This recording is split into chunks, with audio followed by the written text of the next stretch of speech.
Alors quand on pense à l'achat d'un téléviseur, on pense également à la consommation d'énergie. Il est vrai que celle-ci était extrêmement importante il y a quelques années, puisqu'il n'était pas rare, avec un téléviseur d'environ 100 cm, d'avoir des consommations de l'ordre de 300 ou 400 watts. Alors c'est vraiment une tendance qui est à la baisse, et suivant les technologies, eh bien, on a des produits qui sont plus ou moins économiques. Aujourd'hui, la tendance, pour un écran de 40-42 pouces, c'est d'avoir des consommations de l'ordre de 100 watts.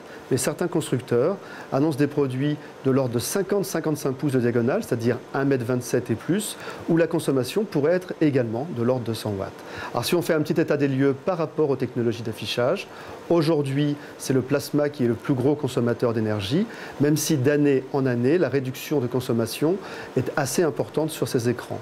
Les téléviseurs classiques LCD consomment eux aussi un peu d'énergie, mais la palme de la victoire du produit le moins gourmand revient aux téléviseurs LED, en particulier aux téléviseurs LED Edge, c'est-à-dire ceux qui ont les diodes en périphérie de l'écran.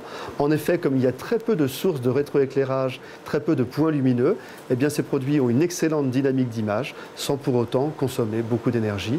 Et c'est important de savoir que sur une utilisation assez régulière de son produit, eh bien on pourra économiser également sur sa facture EDF. Une enquête a prouvé qu'un téléviseur s'utilise environ en moyenne 5h39 par jour, ce qui veut dire qu'une majorité du temps d'utilisation, ce produit eh bien, va être placé en veille. Alors là, il faut se rassurer, non seulement il y a une loi qui depuis le 1er janvier impose aux téléviseurs de consommer moins de 1 watt en veille, mais de toute façon, l'ensemble des constructeurs avaient déjà fait en sorte depuis 2009 que les produits consomment très peu dans son mode, puisque en moyenne, les téléviseurs consomment environ 0,5 watts lorsqu'ils sont en veille, en attente donc d'être allumés pour une visualisation de l'image.